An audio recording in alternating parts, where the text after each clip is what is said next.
प्रतियोगी छात्रों की बातचीत की कड़ी में आज हैं दीपक कुशवाहा जी के पास।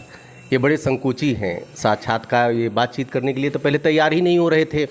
बड़ी मुश्किल से आपको तैयार किया है, न मैं तैयार हूँ न आप तैयार हैं, बस आप लोग तैयार रहिए।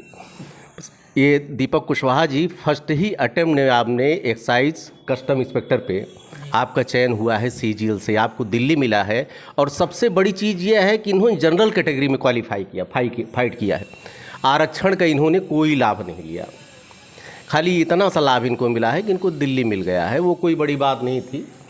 लेकिन ये है, ये ऐसी फैमिली से बिलोंग करते हैं कि गरीबी में जीवन इन्होंने जिया है, बहुत ही पुअर कंडीशन रही है। और आपके पिताजी हैं, इनका चाय का एक छोटा सा होटल चलता है। हम दीपक कुशवाहा जी से जानना, अभी तो बीच में हम बात करते रहेंगे, लेकिन मैं उन बच्चों के लिए प्रेरणा स्रोत हैं आप कि जो कि गरीबी के कारण नहीं पढ़ पाते हैं। उनको लगता है कि पढ़ाई हाई फाई, आपको पता होना चाहिए कि गवर्नमेंट सेक्टर में आज जितने भी बच्चे जा रहे हैं मोस्टली वो ग्रामीण परिवेश से बिलोंग करते हैं। उनकी कंडीशन बहुत अच्छी नहीं होती है, क्योंकि व्यावसायिक शिक्षा देने के लिए इनके पास पैसा ही नहीं है, वो देंगे क्या। लेकिन सरकारी नौकरी में आज भी पढ़ने वाले जा रहे हैं। तो दीपक जी, सबसे पहले ढेर सारी शुभकामना, बधाई आपको मेरे चैनल से बात करने के लिए। Thank you so much sir. ठीक है, ये बड़े संकोची स्वभाव के हैं। ये बताइए कि सबसे बड़ी चीज़, तो पहला तो सवाल आपके लिए बनता है कि आप ऐसे पिताजी चाय की दुकान रखते हैं, किसी तरह से जीवन यापन करते हैं फैमिली का, कहाँ से आपको मोटिवेशन मिला? जी, हमारे पापा पहले चाय की होटल करते थे, अब भी करते हैं। तो मैं जब छोटा था तो उनको देख के, उनको मतलब मेहनत देख के, सुबह 3 बजे सुबह उठ के गैस सिलेंडर भरने ईगल वाले के यहाँ जाते थे गैस सिलेंडर भरने। उनको देख के कि कितनी मेहनत वो कर रहे हैं पढ़ाने के लिए, तो उसको देख के मैंने प्रेरणा ली। और हमारे दुकान के बगल एक मिस्त्री थे जो साइकिल का पंचर बनाते थे, उनका लड़का जो है, निरंजन यादव नाम है उनका, तो उनका लड़का जो है लोको पायलट हो गया रेलवे में। तो उसको भी देख के मतलब काफ़ी हुआ कि हाँ अब ये बन गए तो मुझे भी बनना है, मुझे भी कुछ करना है। तो वहाँ से मैंने लिया कि मुझे भी मतलब कुछ ना कुछ जीवन में कुछ ना कुछ करना है, अच्छा करना है। नहीं, आपने कोचिंग की, पैसे की व्यवस्था कहाँ से होती थी? अभी तक की तो मुझे कभी मेरे पापा ने ऐसा फील नहीं होने दिया कि मुझे पैसे की ज़रूरत है। कभी ना फीस के लिए कोई दिक्कत, ना कॉपी किताब, कभी पेन, कभी मुझे ज़रूरत लगी तो मैंने उनसे कहा कि हमको ये चाहिए, तो हमको वो मिल गया। पापा जी की देखिए आंख में आंसू आ गए, पिताजी की आंख में आंसू आ गए, सबसे पहले उन्हीं की तरफ मुखातिब होंगे। अब तो बच्चा बन गया है आपका कष्ट से, क्यों आप रो रहे हैं?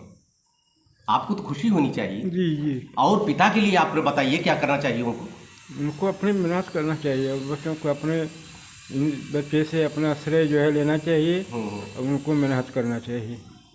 देखिए, ये गुदड़ी के लाल हैं, आपके पिताजी एक छोटा सा चाय की दुकान रखते हैं। लेकिन बेटा, आपको हिदायत दे रहा हूँ, हिदायत की कभी भी ज़मीन न छोड़ना। बेटे की भी आंख में आंसू आप देख रहे हैं, कभी ज़मीन न छोड़ना, कभी बाप को न छोड़ना, कभी माँ को न छोड़ना। देखिए, ऐसा है कि यहाँ तक लोगों को मैं देखता हूँ कि सबसे पहले ज़मीन छोड़ देते हैं बच्चे जो भी, इसलिए और बच्चे मोटिवेट नहीं हो पाते हैं। इसलिए मेरी तरफ से हिदायत। ये बताओ बेटा, आगे तुम्हारी क्या योजना है? आगे मैं सिविल की प्रिपरेशन करना चाहता हूँ। मुझे दिल्ली मैंने इसीलिए लिया, नहीं तो मैं मुंबई कस्टम ले लेता। मैंने दिल्ली इसीलिए लिया कि आगे मैं सिविल की तैयारी कर सकूँ और अपना बेस्ट दे सकूँ उसमें भी। नहीं, सिविल की तैयारी के लिए व्यवस्था तो आपने बना लिया? हाँ जी, हमने कोचिंग भी देख ली है, ऑनलाइन कोर्स भी ले रखा है, तैयारी चल रही है। हमने मेरे बैच के 2-3 लोग हैं, जैसे दुर्गेश मिश्रा हो गए, विक्रांत हो गए, नीरज हो गए, अंश भैया हो गए। मतलब ये सभी लोग मतलब हम लोगों ने फिक्स किया था कि हम दिल्ली लेंगे और आगे सिविल की तैयारी करेंगे एक साथ मिल के, ग्रुप बना के, जिससे हम लोग आगे और अच्छा अपना बेस्ट कर सकें लाइफ में। ये बताइए कि सिविल की तैयारी के लिए आप प्रिपेयर हैं, और दूसरी ये बताइए, सब्जेक्ट तो आपने चूज़ कर लिया होगा? हाँ जी सर, मैंने हिस्ट्री अपना ले रखा है। हिस्ट्री क्यों? हमको अपना हिस्ट्री मतलब हिस्ट्री पढ़ने में काफ़ी इंटरेस्टिंग हमको लगता है। हमको अपना पीछे क्या हुआ तो उसको पढ़ के काफ़ी इंटरेस्टिंग लगता है हमको हिस्ट्री। नहीं, ये बताइए कि आप मीडियम आप हिंदी मीडियम रहे हैं? जी बिल्कुल सर। कहीं मीडियम तो आपके आड़े नहीं आया आपके पहले की प्रतियोगिता में, और आने वाले समय में कहीं मीडियम तो नहीं आड़े आ रहा? सर वो जब मैंने सीजल की तैयारी शुरू की थी तो मेरी इंग्लिश काफ़ी वीक थी, बहुत अच्छी नहीं थी। तो हमारे दिशा में सर है शमशेर रिजवी सर, तो उनसे मैं रोज़ डांट खाता कुछ ना कुछ पढ़ ले। लेकिन मैंने कभी संकोच नहीं किया कि सर हमको डांटेंगे, 300 बच्चों के बीच में हमको डांटेंगे, उल्टा सीधा बोलेंगे, तो मैंने कभी संकोच नहीं किया। मैं तो उनसे जितना भी सवाल मुझे ना आए, जो भी डाउट हो, XYZ कुछ भी, EJMR से लेके जो भी हमको समझ में नहीं आता, मैं उनसे खुल के पूछता था। और शमशेर सर का जो डांट है वो एक आशीर्वाद के रूप में मैं मानता था कि उनका जो डांट है वो मेरे लिए आशीर्वाद का काम कर रहा है, वही मुझे इंग्लिश मेरी यहाँ तक की पहुँचा पाया कि पहले पहले तो सबसे पहले अपने पापा जी को आप ठाट से बताइए। आप देखिए आंसू उनके गिर रहे हैं, सबसे पहले उनके आंसू पूछ लीजिए आप। देखिए, अरे देखिए, आपको अपने कर्मों का फल मिला है, कुछ मोटा कर्म आपसे हुआ रहा होगा। जी जी जी ऐसा है। आपने अपने प्रोफेशन को कभी, सबसे बड़ी चीज़ ये है कि इन्होंने कभी अपने ये नहीं बताया भैया, कहें भैया बता दीजिए कि मैं चाय की दुकान रखता हूँ। कभी इन्होंने अपने सब कुछ जो है ये शर्म इनको नहीं लगी। यहाँ के लोगों को लगता है कि अपनी ज़मीन छोड़ देते हैं, और बहुत से बच्चों को मैंने साक्षात्कार लिया, उनके सामने एक बनी क्राइसिस थी, लेकिन उसके बावजूद उनको लगा कि भैया ये न मेंशन कीजिएगा। लेकिन इनका सबसे बड़ा बड़प्पन मैं कहूँगा, इस चीज़ को मेंशन करने के लिए आपने हमको अनुमति दे दी है। अच्छा ये बताओ बेटा, और बच्चे जो हैं गरीबी में बहुत हैं, बहुत पुअर कंडीशन, उनके पास पैसा नहीं है, वो पढ़ना चाहते हैं, उनके लिए आप क्या सजेशन देंगे? जी, मैं उनके लिए यही बोलना चाहूँगा कि आप जो है अगर सीजल की तैयारी करना चाहते हैं आप, तो पर डे आप 6 से 8 घंटे पढ़िए, और अपना खर्चा निकालने के लिए सुबह शाम एक आध 2 कोचिंग पढ़ा लीजिए, उसमें भी आपका कम हो जाएगा। मैं भी जैसे मेरा हो गया था सीजल में, तो मैं भी कोचिंग पढ़ाता था शाम के टाइम, तो जिससे मैं अपना खर्चा निकाल लेता था, फैमिली पे बोझ ना बने। और जो है बहुत ज़्यादा छोटे बच्चों को नहीं, लेकिन 9-10 के बच्चों को पढ़ाइए, जो आपके कंपटीशन में भी काम आएगा, उस बच्चे का भी फ्यूचर अच्छा हो जाएगा, आपको मनी प्रॉब्लम भी नहीं होगी। और बाकी कोचिंग हमारी दिशा इतनी अच्छी है कि अगर आपके पास पैसे की कमी है तो अखिल सर कभी मतलब आपको पीछे नहीं जाने देते। उनका यही सपोर्ट रहता है कि वो आपकी फ़ीस माफ़ कर देंगे, आपके नंबर अच्छे आएंगे तो कभी आपके लिए फ़ीस के लिए कभी दबाव नहीं बनाते। काफ़ी सपोर्ट रहा है हमारी कोचिंग का।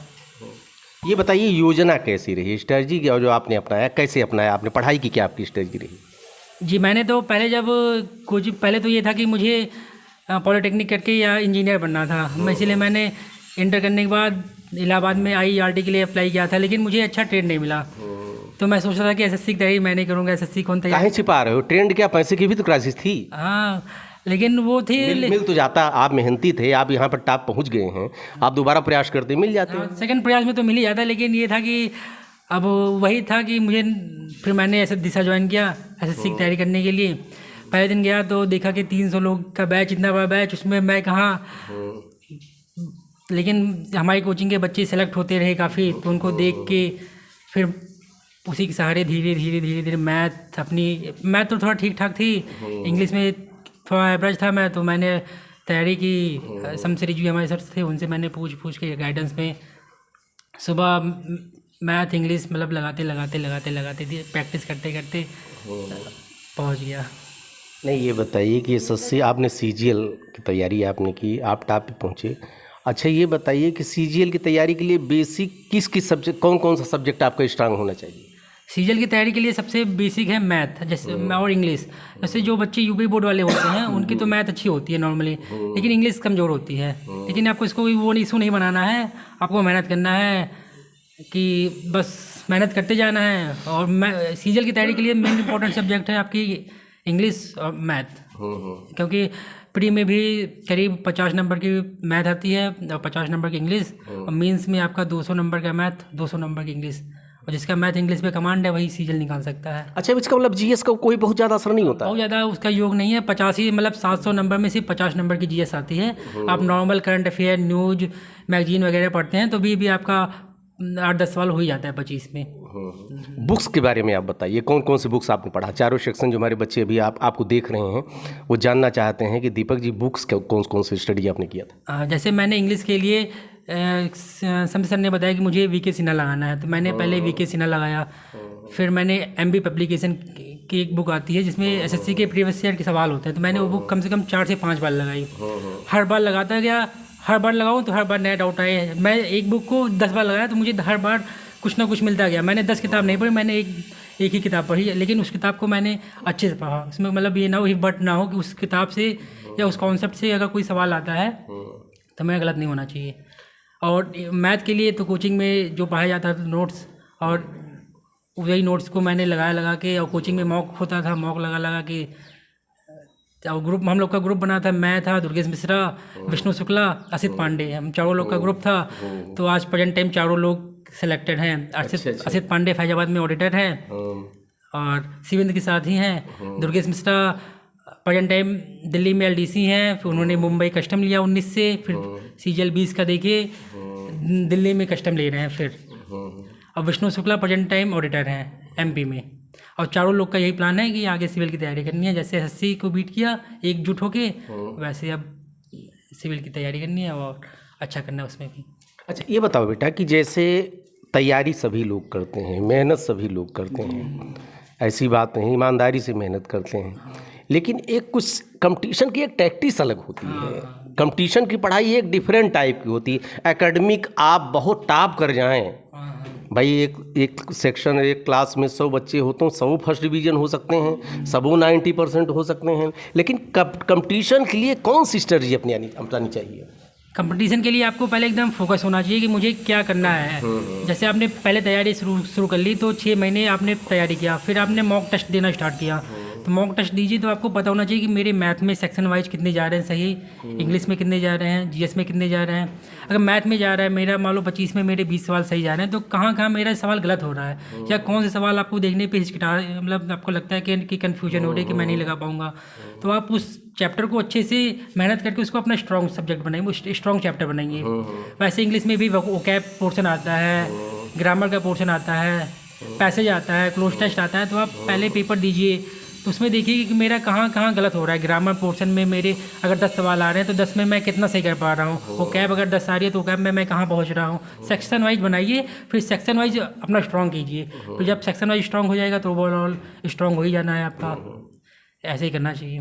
नहीं, मॉक टेस्ट के बारे में आप, मॉक टेस्ट का बहुत बड़ा महत्वपूर्ण स्थान है। हाँ, मॉक टेस्ट का बहुत इंपॉर्टेंट है। हम लोग अपने ग्रुप में चारों चारों लोग का ग्रुप था, तो हम लोग सुबह जो है 10 बजे क्लास होती थी दिशा में, तो हम लोग 10 बजे जाते थे। करीब 1:30-2 बजे क्लास ख़त्म होने के बाद हम लोग टिफ़िन उफ़िन वगैरह करने के बाद हम लोग बैठ के एक MB का प्रीवियस ईयर का जो सेट था वो लगाते थे, प्लस बैठ के जो हम लोगों ने सेट लगाया मॉक लगाया है तो उसको लगाते थे 1 घंटा।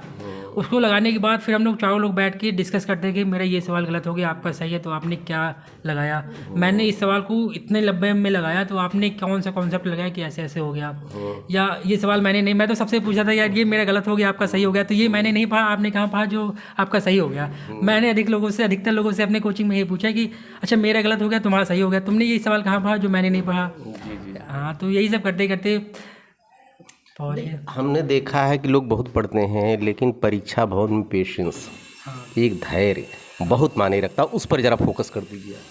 जब अगर परीक्षा देने जा रहे हैं तो आपको अपने आप को कूल रखना है, अपने आप को एकदम शांत रखना है, मेंटली शांत रखना है। आपको एक रात पहले एकदम आसानी से सोना है, या अच्छे से नींद लेनी है। वैसे कहने में बहुत आसान है कि नींद लेनी है, लेकिन नींद आती नहीं है। आती नहीं यार, ये तो कहा जाता है। हाँ, बस कहा जाता है नींद आती नहीं है रात में। वो तो इतनी परेशानी होती है। मैं आपको बताऊँ कि मेरा 10+2 की टाइपिंग थी 2018 की।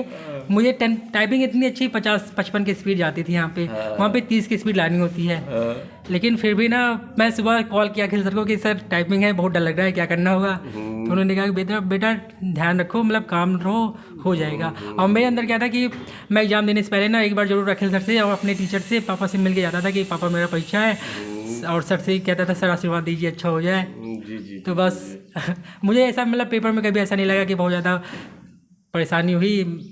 अगर आपका कॉन्सेप्ट क्लियर है, आपकी तैयारी ठीक ठाक है, आपने अच्छे से तैयारी की है, मॉक अच्छे दिया है, आपको अपने ऊपर विश्वास है, तो बहुत ज़्यादा प्रॉब्लम नहीं होती है, हो जाता है। अच्छा बेटा, ऐसा है कि सब अब तो लास्ट क्वेश्चन आपसे, आपके जो बच्चे प्रतियोगी छात्र हैं जो तैयारी कर रहे हैं उनके लिए एक मैसेज आप कन्वे कर दीजिए। यही मैसेज रहेगा कि आप लोग मन लगा के ईमानदारी से प्रयास कीजिए। अगर आपको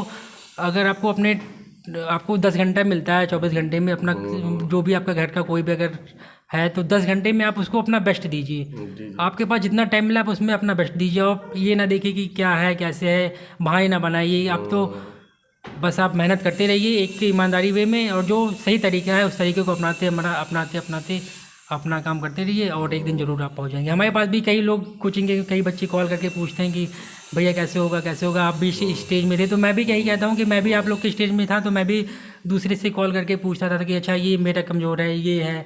अंश भैया से मैं पूछता था, इंग्लिश बहुत मेरी डाउन है। फैजान भाई से पूछता था, इंग्लिश मुझे नहीं आती, कैसे होगा। पूछते लोगों से राय लेते देखिए, ये साक्षात्कार देने के लिए तैयार नहीं हो रहे थे, अब इतना इनको आता है कि ब्रेक ही नहीं लग पा रही मेरी। यही होता है हेजिटेशन। मैं बच्चों के लिए कहता हूं कि आप लोग अपने अंदर से हेजिटेशन पहले दूर कीजिए। पहले कैमरे को फेस करने पहले हम तो आपको ट्रेंड पहले से कर रहे हैं, हमें कुछ आता जाता नहीं, आप ही लोगों से सीख कर मैं आप लोगों से बात करता हूं। लेकिन यह है कि कैमरे को फेस करना, एक चाहे उसको आपके इंटरव्यू बोर्ड को फेस करना एक बहुत बड़ा आर्ट होता है। वहाँ पर ज्ञान की आपकी परीक्षा नहीं होता, जो आपका कॉन्फिडेंस लेवल है। आप किसी भी बात, सब कुछ आपको आता हो जरूरी नहीं है, आप काउंटर कैसे कर पाते हैं ये महत्वपूर्ण स्थान रखता है। आपके बहुत बहुत ढेर सारी शुभकामनाएं बेटा, आप IAS बने, फिर हमको आने का मौका मिले। और पिताजी से एक बात करने के, आप जितने पिता हैं स्पेशली, जितने पिता हैं यूपी के, अरे देश के, प्रदेश के, उनके लिए आप मैसेज दीजिए। अपने बच्चों को ऊपर ध्यान रखना चाहिए और एक निगाह बच्चे के ऊपर हमेशा बनना चाहिए कि हमारा बच्चा कितना समय दे रहा है, पढ़ रहा है, क्या कर रहा है, क्या नहीं कर रहा है। मतलब सारी दृष्टिकोण जो है एक निगाह बच्चे के ऊपर होना चाहिए। आंख मूंद करके नहीं छोड़ देना चाहिए कि हमारा बच्चा पढ़ रहा है, हम अपने काम में व्यस्त हैं, ऐसा नहीं होना चाहिए। एक नज़रिया उसके ऊपर बनना चाहिए, कोचिंग जा रहा है कि कहीं और कहीं अंते जा रहा है, क्या सो रहा है कि पढ़ रहा है, किससे मिल रहा है, किससे जुड़ रहा है। तो इससे जो है बच्चे के ऊपर भी एक वो रहता है कि नहीं, हमारे घर के गार्जियन का जो है हमारे ऊपर निगाह बनी हुई है, उसको एक धड़कन बना रहता है। अच्छा, कितना पढ़े बाबू जी आप? जी हम हाई स्कूल हैं सर। हाई स्कूल है, लेकिन सोच देख लिए, जो बैचलर होंगे, जो टॉप पोस्ट पे होंगे, जो सोच आप रखते हैं, जो विचार आप रखते हैं, उनकी हमको नहीं मिलती है। कितना अच्छा आप बोल रहे हैं। आपको लग रहा है कि पापा जी की स्टीम बच्चे में आई, इसने अपने को खाली मोटिफाई किया, खाली इन्होंने अपने को ठीक ठाक किया है। अच्छा, एक चीज़ आपको हिदायत दे रहा हूँ बेटा, कैमरे पे हिदायत दे रहा हूँ, ये वीडियो आज नहीं लाइव भर रहेगा तुम्हारे लिए, कि कुछ भी करना, जो आपके छोटे भाई हैं, जो आपकी बहन है कि नहीं बेटा? बहन नहीं, कई भाई हैं आपके? 3 भाई हैं, टोटल 3 भाई हैं। अब आपकी जिम्मेदारी आगे की है और भविष्य में शादी भी करना। इस चीज़ को देख लेना कि कहीं तुम्हारे परिवार में डिस्टर्बेंस न पैदा करे, तुम्हारी चले। और क्या कहना पिताजी, मैं सही कह रहा हूँ? मैं बच्चों को भी यही देते हैं कि पैसे के पीछे ना भागो, ये परिवार को और देश को और समाज को साथ लेकर के चलिए, उसी में शांति सुख सुविधा मिलेगी आपको। ढेर सारी शुभकामनाएं आप लोगों को, धन्यवाद। बहुत अच्छा है, आप लोगों का मार्ग प्रशस्त हो। आप बाबूजी भी आप खुश रहिए। देखिए लड़का आपका निकल गया, पुराने ज़माने पुराना आपका कर्म है। ढेर सारी शुभकामनाएं, एक बार धन्यवाद आप। Thank you so much sir, thank you so much.